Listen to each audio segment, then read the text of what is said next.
Morning! Ito na yung guys, yung D-Max na nakatingga. Ito yung sitwasyon ng hudo.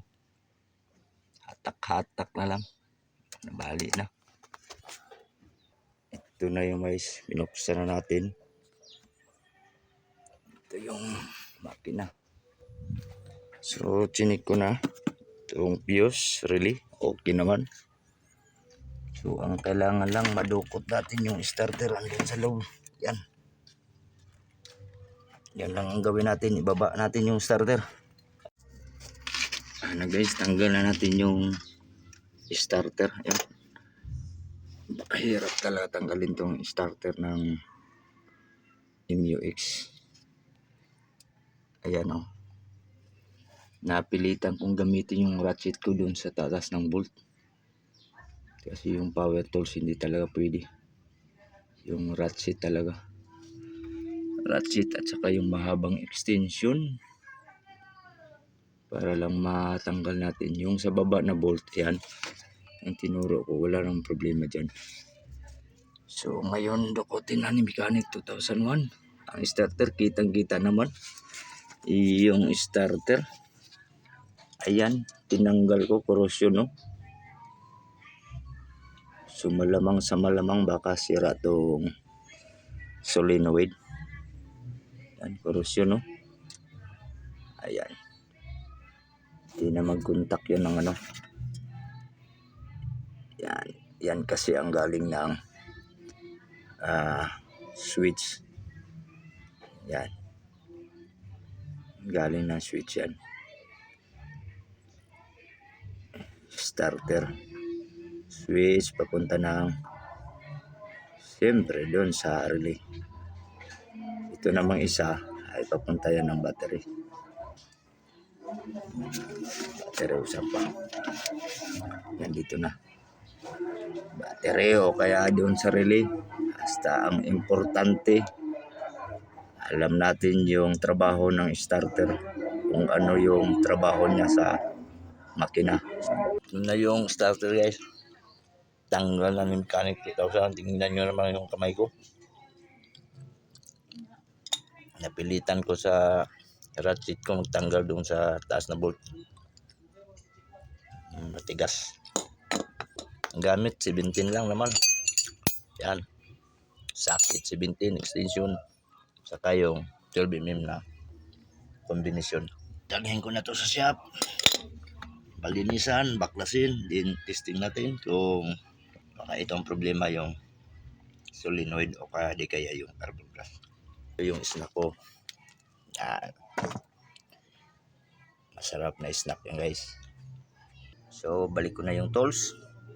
Lahat ng tools. Balik na sa shop si Mechanic 2001. Doon na ituloy. Yung pag ano, i-testing ko muna to sa battery.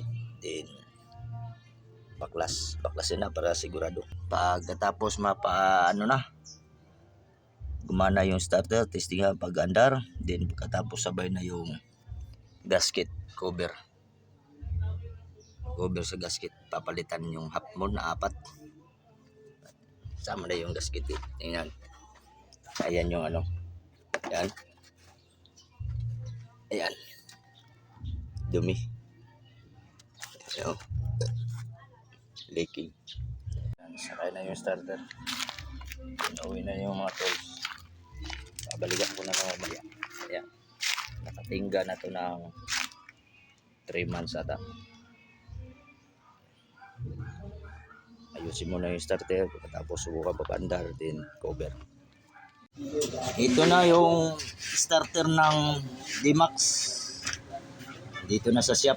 So ngayon testing natin yung solenoid. Saka yung motor. So ito yung battery. Tester lang natin. Yung tester ko ay wala na rin battery. Nalubat na. So old school lang. Papiti-piti lang. Tingnan natin. O yan. Kita. Yung gawin ni Mechanic ay palatag lagatak ada sa solenoid. Tingnan natin kung hindi ba sira yung solenoid. Kailangan lumabas tong ano. Ayan. So ibig sabihin ang solenoid walang problema. So, ang sunod ay itong armature starter. Armature ang testing natin, naka-ground. Tingnan, kumpirmado. Yan. Wala talaga. So, hindi pumalpak yung wala ni Mechanic 2001 na starter ang sira. Ayan, wala. Okay.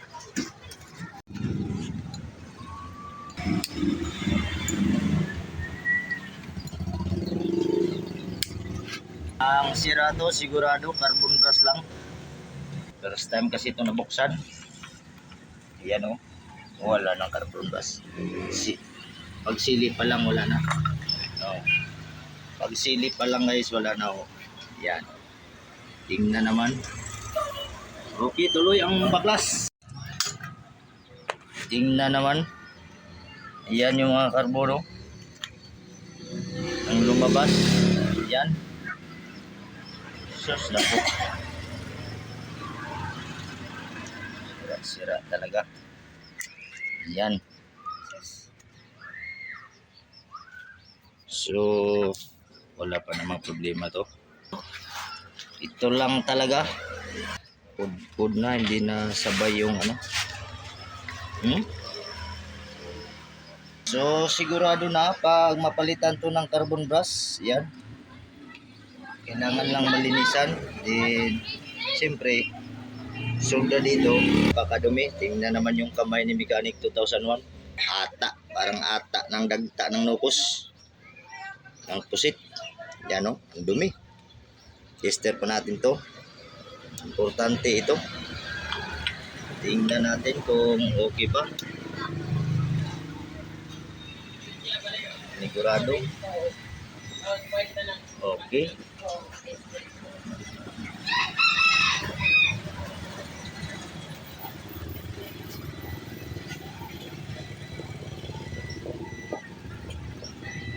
Okay, kailangan dito wala. Bigo tayo, palipunta na sa armature. So, walang tunog. Yan. So, wala. Okay na okay. Libre pa. Dito, wala. Siyempre, kanina natis na to, tapos na. So, ito na naman. Tingnan natin yung winding. Itong sa carbon brush, ito dapat wala. Yan. Dapat wala yan. Itong dalawang carbon brush, ground to eh. Ito naman ang connection. Tingnan natin kung walang putol. So, okay. Sa kabila naman, ito positive. Okay. Dito mismo sa carbon brush na manipis. Ito isa, wala oh. Ayan. Yan. Pero dapat dito wala siya. Sa dalawang carbon brush. Positive, negative kasi ito. Yan. Linisan. Then pagkatapos palitan natin ang carbon brush. Tapos na itis. Then itong solenoid na naman. Ang itis. Ayan. Itong yan. Kanina na itis yan. Magnetic. Okay. Dito tayo. Tingnan. Yan. Tulak lang dito. Yan. Tulak lang. Ganun din itis. Yan. Area. Tulak. Kita naman sa yan. So, walang problema. Yan. Ito na yung bagong overhaul. Ayan. Linis lang tapos palitan ng ano. Ito na yung resulta. Pakalinis oh. Oh. Yan yung armature. Ayan. Pagtik sinaw. Solenoid. Yun lang naman ang laman ng starter ng D-Max. So continuous yun, andito na yung starter ng D-Max. Tingnan natin, parang baga surplus Japan.